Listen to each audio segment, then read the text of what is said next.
নৌঘাঁটিতে সহ ইসরায়েলে হিজবুল্লাহর ৩৪০টি ক্ষেপণাস্ত্র হামলা।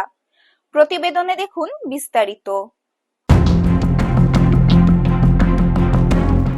নৌঘাঁটিতে সহ ইসরায়েলে হিজবুল্লাহর ৩৪০টি ক্ষেপণাস্ত্র হামলা। লেবাননের সশস্ত্র সংগঠন হিজবুল্লাহ প্রথমবারের মতো দক্ষিণ ইসরায়েলে আশত নৌঘাঁটিতে হামলার দায় স্বীকার করেছে। একই সঙ্গে তারা ইসরায়েলের তেল আবিবে অবস্থিত একটি সামরিক ঘাঁটিতে উন্নত প্রযুক্তির ক্ষেপণাস্ত্র ও ড্রোন ব্যবহার করে হামলা চালিয়েছে। হিজবুল্লাহর এই হামলার ঘটনায় ইসরায়েল ও লেবাননের মধ্যকার উত্তেজনা নতুন মাত্রা পেয়েছে। ইসরায়েলি সেনাবাহিনী জানিয়েছে এই হামলার ফলে মধ্য ও উত্তর ইসরায়েলে বিভিন্ন অঞ্চলে সাইরেন বাজানো হয়। ইসরায়েলি আর্মি রেডিওর তথ্য অনুযায়ী লেবানন থেকে মোট ৩৪০টি ক্ষেপণাস্ত্র নিক্ষেপ করা হয়, যদিও প্রাথমিকভাবে এই সংখ্যা ২২৫ হিসেবে উল্লেখ করা হয়েছিল। এইসব ক্ষেপণাস্ত্রের কিছু ইসরায়েলি আকাশ প্রতিরক্ষা ব্যবস্থা প্রতিহত করতে সক্ষম হয়, কিন্তু হামলার তীব্রতা এবং এর ব্যাপকতায় ইসরায়েলি সেনাবাহিনীর জন্য বড় চ্যালেঞ্জ হিসেবে দেখা দিয়েছে। মেডিকেল সংস্থার প্রতিবেদন অনুযায়ী এইসব হামলায় ইসরায়েলে ১১ জন গুরুতর আহত হয়েছেন। অন্যদিকে ইসরায়েলের একটি সামরিক অভিযানে মধ্য বৈরুতে ২৯ জন নিহত হয়েছেন এবং আরও ৬৬ জন আহত হয়েছেন। এই ঘটনার একদিন পর হিজবুল্লাহর এই পাল্টা হামলা সংঘটিত হয়, যা আঞ্চলিক পরিস্থিতিকে আরও উত্তপ্ত করে তুলেছে। লেবাননের তত্ত্বাবধায়ক সরকারের প্রধানমন্ত্রী নাজিব মিকাতি এই হামলার কঠোর নিন্দা জানিয়েছে। তিনি এটিকে যুক্তরাষ্ট্রের মধ্যস্থতায় চলমান যুদ্ধবিরতির প্রচেষ্টার উপর আগ্রাসন হিসেবে অভিহিত করেছেন।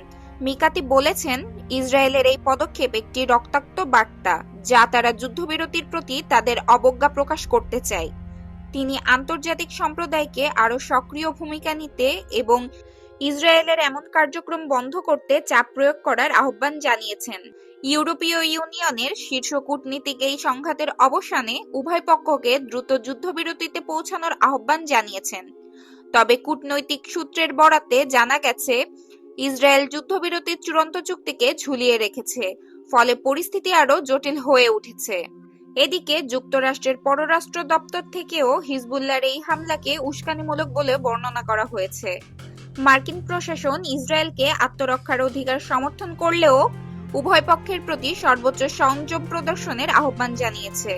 মধ্যপ্রাচ্যের এই সংঘাতের পরিণতি কেবল ইসরায়েল এবং লেবাননের মধ্যেই সীমাবদ্ধ থাকবে না, বরং এটি পুরো অঞ্চলের স্থিতিশীলতা নষ্ট করার ঝুঁকি বহন করছে।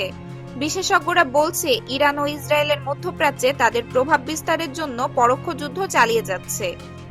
ইরান হিজবুল্লাহকে সরাসরি সমর্থন প্রদান করে এবং এটি ইসরায়েলের নিরাপত্তার জন্য বড় হুমকি। এদিকে লেবানন এবং ইসরায়েলের সীমান্ত এলাকাগুলোতে বসবাসকারী সাধারণ মানুষ এই সংঘাতের ফলে সবচেয়ে বেশি ক্ষতিগ্রস্ত হচ্ছেন।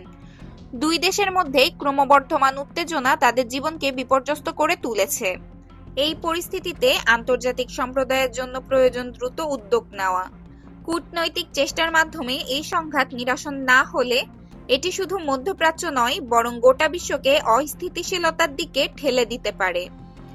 প্রণতি রহমান, ইন্টারন্যাশনাল ডেস্ক, প্রেস-20 বাংলা।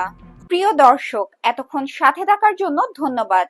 এমন আপডেট সকল নিউজ পেতে সাবস্ক্রাইব করুন আমাদের চ্যানেলটিকে এবং বিস্তারিত জানতে ভিজিট করুন www.press20bangla.com।